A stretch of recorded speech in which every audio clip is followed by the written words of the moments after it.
who makes you laugh the hardest? My boyfriend. Who's the most beautiful person you know? My boyfriend. Hey, it's me. I know it's been a while. I was just thinking about you. I'm sorry about everything.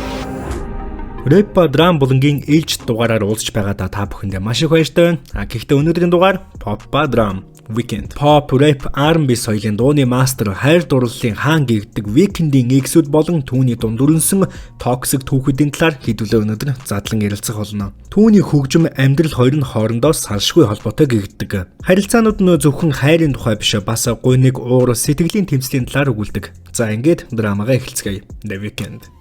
Спорт сонирхогч залуусаа та бүхэн Melbet-д NewSac 111 гэсэн промо кодоор бүртгүүлээд анхны депозиттоо 100% бонусыг аваарай. Энэ бол Melbet. Bella Hadid болон The Weeknd 2015-аас 2019 он. За мэдээж тэдний хамгийн анхны уулзалтаас нь ярьж эхлэх нь зүгээр ах л да. 2015 онд Coachella хөгжмийн наадам дээр Bella Hadid болон Weeknd нар хамгийн анх удаа уулзаж танилцж байсан. За тэгэл тэр уулзалтаас хойш удалгүй Weeknd ч тэ өөрийнхөө гараар зурсан зураг мургаа Bella Hadid-д илгээмжээр явуулаад тэгээд ерөөхдөө болцох саналыг тавиал. За тэгээд ерөөхдөө бүх драма бол эхэлсэн гэж байгаа. Weeknd одоо ерөөхдөө тэ нэг тийм урлагийн хэв шинжийг бол ашигласан Bella Hadid-ыг найрахын тулд. Weeknd-ийн хувьд бол яг ямар зураг Bella Hadid-д зурж илгээсэн талаар интернет дээр бол нарийн тийм товч мэдээлэл байхгүй. Гэхдээ хайр болон тийм болцоог бэлэгдсэн зураг байсан гэж хүмүүс ярьдаг юм байна. За 2015 онд Bella Hadid-тэй анх уулзахдаа Weeknd бол шууд л ерөнхийдөө сэтгэл алдарсан гэж байгаа. За тэгэл мэдрэмжээ цаа чин шууд илэрхийлсэн, шууд шулуухан байсан. Яг л эр хүн шиг байсан. Хөгжмийн наадам дээр Bella Hadid болон Weeknd хоёр нэг иймэрхүү яриа өрнүүлсэн байх магадaltaй гэдэг хэд хэдэн их сурвалжтал бичсэн байсан. Coachella хөгжмийн наадам чамгүй бол ийм бой босгүй чи үнэхээр Coachella гэрс түүчэн хангэрмэн.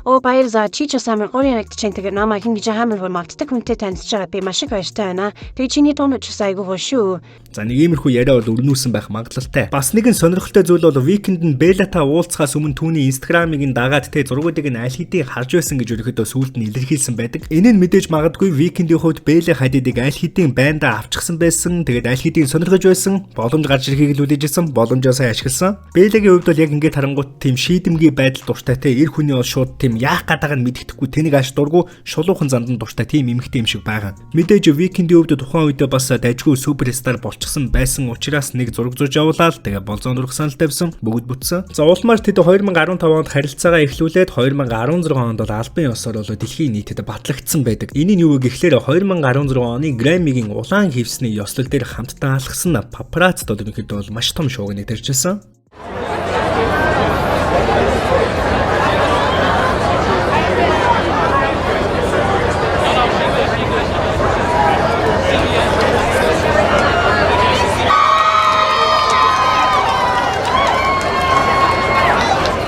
Weeknd-ийг тухайн үед амжилттай уран бүтээлээ төрөж байхад Bella Hadid томоохон загварын шоунуудад дэлхийд амжилт гаргаж байлаа. Харилцааны явцад бол Weeknd нь Bella Hadid-д үргэлж тансаг цэцэг болоод тэгээд үнэт эдлэлийг бол авч өгөх дуртай байсан гэдэг. Мөн Bella-гийн төрсөн өдрөөр Weeknd хувийн онгоц захиалаад тэгээд тэд далай дээр бол романтик аяллыг хийжсэн. За ингээд мэдээж эхний 1 жилч бай, 2 жилч бай бусад хосуудын адилаар эхлээд бүх зүйл гоё байсан. Яг л үлгэрийн мэт хайр дурлал. Гэвч мэдээж асуудлууд тулгарч эхэлсэн. Мэдээж хүн болгонд хосын шалгуур гэх юм уу да. Хосуудын хоёр талд байх ажлын ачаал нь харилцаанд нь хамгийн анх сэв суулгаж байсан гэдэг. Bella Hadid Victoria's Secret-ийн шоунд бэлдэж байхад дуучин Weeknd өөрийн цомгийн аялан тоглолтоо хийгээд тэдний бие биедээ цаг гаргах боломж нь хязгаарлагдмал болж эхэлсэн. Хэрвээ та бүхэн өмнөх рэп ба драм булангуудыг үзсэн бол ер нь ажигласан байх л да. Хэтэрхий алдартай хоёр хүн нийлэхээрээ ажлын ачааллууд нь хоорондоо давхцаад тэгээд бие биедээ гаргах цаг нь ингээд хомс болоод ихэвчлэн энэ асуудал нь хамгийн түрүүнд ингэж асуудал болж тэ харилцаанд бол сэв суулгадаг. Яг л бусдын нэг айдлаар, оддын айдлаар. Weeknd болон Bella Hadid нар харилцаагаа эхлээд нэг хайхтар удаагүй байхад папараццийн зургууд дээр те Bella ихэвчлэн гунигтай харагдаг байсан нь тухайн үед бол фэнүүдийн санаа зовнилыг бол төрүүлж исэн. Улмаар хосуудын харилцаа 1 жил бараг болоогүй байхдаа 2016 онд тэдний салалт нь бол олон нийтэд ил болсон. Weeknd-ийн хувьд бол тухайн үед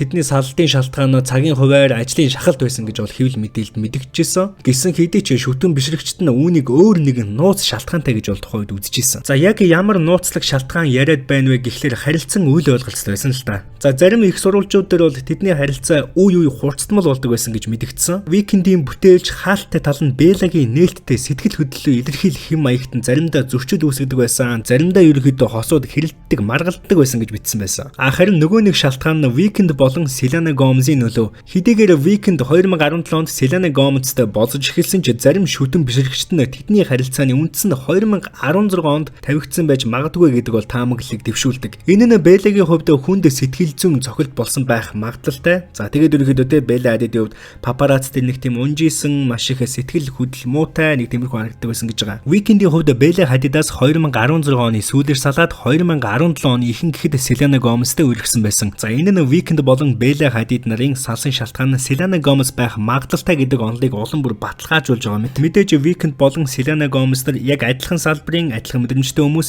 Тэр хоёрын хувьд бол энэ талаараа илүү ойр байх магадлалтай, илүү ойр байх боломжтой шүү дээ. Викинд болон Селена Гомез нар яг үүгээрээ 2016 онд хамтдаа нийлж уран бүтээл хийх нэрийдлэр хамгийн анх харилцаагаа үүсгэсэн байх магадлалтай. За тэгэд үүнийг нь хөндлөнгөөс харсан Белла Хадид сэтгэл санаагаар унаад тэгээд ерөөдөө салт эхэлсэн гэж маш олон их сурвалж дээр бичсэн байсан. Викинд болон Селена Гомез нарын үерхлийн харилцаа бол маш хурдан эхэлсэн. Учир юу вэ гэхлээр 2017 оны 1 сард тэдний хамтдаа хоолнд орж байгаа зураг нь олон нийтэд тарснаар тэднийг болцож байгаа юм байна гэсэн мессежийг бол олон нийтэд баталгаажуулсан зураг байсан. Белла Хадидийн хувьд энэ зураг нь маш гинтийн түндөө зохилт болсон бөгөөд Селена Гомезийг шууд unfollow хийсэн байдаг Instagram дээр. Яг энэ нөхцөл байдал дээрээс харахад Беллаг харилцааны дараа нөхцөл байдалтай хаягдсан мэт мэдрэмжтэй болгосон байж магадгүй маа. За тэгээд үүний дараа Белла Хадид өөрийнхөө Instagram дээр үнэнч байдал болон итгэлцлийн талаар одоо шууд утгатай биш боловч далд утгатай пост хийж байсан нь Белла Хадидийн эморс болон гомдлын талаар ерөнхийдөө мэдрэмжээ илэрхийлсэн тиймэрхүү зүйл байсан. 2017 оны ихэнх үед Белла Хадид болон Селена Гомез нарын одоо хоорондын бифийн талаар одоо хэвлэлүүд ерөнхийдөө тийм маш их дэврэгэх оролдлогыг хийжсэн. Өдөр болгон шахуу хэвлэл мэдээллээр Викинд нь Беллагаас салаад Селена Гомез руу явчихлаа. Белла Хадид болон Селена Гомез нарын дунд яг юу болоод байна вэ? За нэг иймэрхүү сэдвтэй маш олон нийтлэл нь шүтэн бишрэгчдийн хоорондын маргааныг улам дэврэгж Беллагийн тал бол Селенаг хулгайч гэж бол нэрлэхэд хүргэсэн. За тэгээд улмаар бүр тийм Белла хэмээх хаштагууд нь сошиал ертөнцөөр маш их явж эхэлсэн. За тэгээд ганцхан энэ хоёр гэлтгүй шүтэн бишрэгчдийн хооронд бас биф дай өрнж эхэлсэн. За Викинд болон Селена Гомезны харилцаа 2017 оны 1 сараас 2017 оны 10 дугаар сар хүртэл үргэлжилсэн. 2017 оны 10 дугаар сард буюу 10 сар үерхэд тэд албан ёсоор бол харилцаа дуусснаа мэдэгдсэн. Салтын шалтгаан бол нөгөө л нэг завгүй ажлын хуваар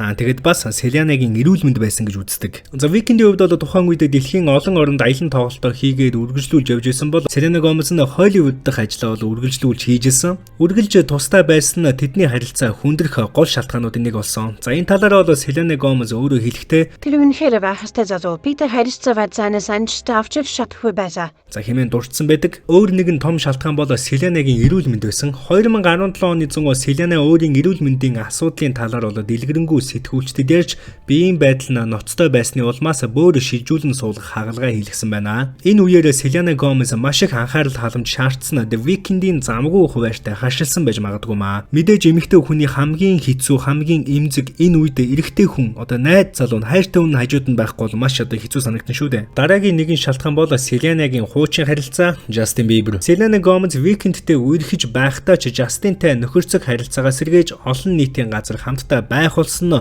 шүтэн бишрэгчдийн анхаарлыг бол тухайн үед маш их татчихсан. За яг энэ үед дэлхийд аялан тоглолтоо хийгээд явж байсан Weeknd-ийн хувьд Селенагийн амьдралд Justin Bieber-ийн нөлөө ерөнхийдөө байна гэдгийг бол мэдэрсэн байх магадлалтай. Селена Гомез болон Justin Bieber нэр 2017 оны сүүлээр дахин дотн болж эхэлсэн Weeknd-тэй харилцаагаа дуусгахад бас хүргэсэн байж магадгүй. Гэхдээ тэдний салалт бол маш эвтэйхэн маргаангүй болсон. За тэгээд Селена Гомез нэгэн ярилцлаган дээр Weeknd миний амьдралд маш чухал хүн. Бид найзууд хэвээрээ үлдсэн гэж хэлсэн байдаг. За тэгээд мөн Weeknd ч Селенатай холбоотой ямар нэгэн одоо сөрөг зүйл ерөөсөө ярьж байгаагүй. Тэгээд харилцаагаа айгүй тийм хүндэтгэлтэйгээр төгсгсөн хэмээн бас олон нийтэд мэдэгдчихсэн. Селена Гомез болон Weeknd нарын хайр дурлалын драмаг ингээд дүгнэлт хэлэхэд тэдний харилцаа богинохон байсан ч аль аль талдаа бол нөлөө үзүүлсэн байдаг. Селена ч өөрийн эрүүл мэнд хуучин харилцаа алсын занаас үүдэлтэй асуудлуудтай тулгарсан бол Weeknd өөрийн хөгжмийн карьертаа анхаарал хандуулсан. Энэ бүх нөхцөл байдал харилцааг үргэлжлүүлэх боломжгүй болгосон. Үнэхээр л Weeknd болон Селена Гомез нар ихэндээ гоё байсан. За тэгээд сүүлдээ хизээч энэ хоёр учрах ёсгүй хүн юм байна гэдгээ бол мэдэлцсэн байна. Тэгээд маш эвтэйхэн хоёр тийшээ болсон. За ингээд хайр дурлалын драмагийн гол эзэн Weeknd маань юу гэж ингэж зогсох вэ? 2018 оны 4-р сард Бэлла Хадидтай иргэн нийлсэн. Энэ үйл явдал нь ахаад л Coachella-тай холбогдож байгаа 2018 оны Coachella дээр Weeknd болон Бэлла Хадид нар хамтдаа камерын дүрсэд бичигдсэн. Хэдийгээр тухайн үед Бэлла эдгээр цуу яриаг үгүйсгэж байсан ч удалгүй тэдний хамтдаа байх болсон нь батлагдсан байдаг. Тухайн сарынхаа 6-р сард тэд Парист хамтдаа байхдаа бол олонний анхаарлыг татсан байдаг. Хотын гудамжаар алхаж, романтик оройн хоол зоогдож буй зургууд нь интернет орчинд цацагдж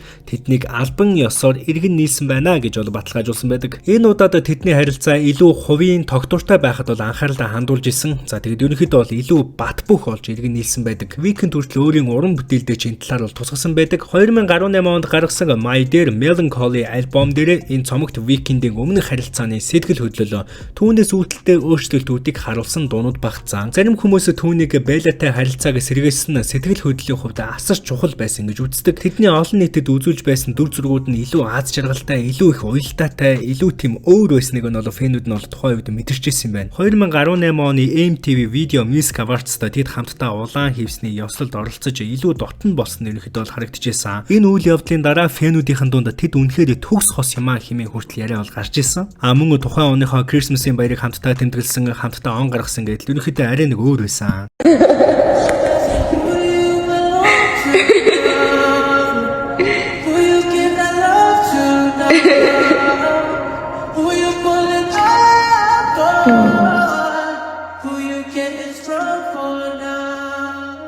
Энэ удаад Weeknd Bellaтай өмнөх харилцааны алдаануудаас сургамж авч харилцаагаа илүү халамжтай, хүндэтгэлтэй байлгахыг хичээсэн нь бол олон нийтэд айгүй илтөөсөн. За Bella ч ерөөдөө өөрийнхөө карьертай төвлөрч тэгээ хувь хүнийхээ хувьд илүү тийм бие даасан хүн болсон байсан. Хэдийгээр 2018 он Weeknd болон Bella Hadid нарын хувьд хамгийн романтик он жил нь байсан ч 2019 он гарахад тэдний харилцаа дахин хүндрэлтэй болж салсан. Салсан шалтгаанаа бол ажлын ачаалал, хоорондын завгүй хуваар хэмээн бол тайлбарлаж ирсэн. Weeknd болон Bella Hadid нарын 3-4 жилийн драматик энэ харилцааг дүгнэхэд 2018 оны Weeknd болон Bella Hadid нарын иргэн нийлэлт нь бол тэдний харилцааны оргил үе байсан гэж хэмээн дүгнж болохоор байна. Тэд өмнөхөөсөө илүү ойр дотн аз жаргалтай байсан ч хувь хүний карьер, амьдралын өөр чиглэлийн урт хугацааны харилцааг үргэлжлүүлэх боломжгүй болгосон. Энэ хайр дурлалын харилцаанаас бид бас зарим нэгэн зүйлийг сурч авч болохоор байна л да. Энэ бол Weeknd болон Bella Hadid, Selena Gomez нарын хайрын түүхийн нэгэн хэсэг байлаа. Та тэдний харилцааг юу гэж бодож байна? Энэ бүх хайр дурлалын драмын дунд Weeknd өөрийн уран бүтээлээр дамжуулан ямар сургамж өгсөн болоо? Таны бодлоор тэдний хайр зөв сонголт байсан уу? Эсвэл хувь тавилангийн туршилт уу? Мөн дараагийн дугаарт өөрөө ямар рэпер оддын хайр дурлалын драма түүхийг сонирхож байна? Санал сэтгэлдээ доор хуваалцаарай. За ингээд бичлэгний төгсгөлд энэ бол миний Instagram хаяг, ямар нэгэн хамтран ажиллах санал болоод ямар нэгэн мэдээлэл илгээхээр бол та бүхэн хамаатны анх гэсэн миний Instagram-аар холбогдорой. За тэгэд мөн миний Instagram-ыг дагаарай. Дараагийн дугаараар иргэн уулзцгаая. Suck out. Түр баяртай үзэгчтэй.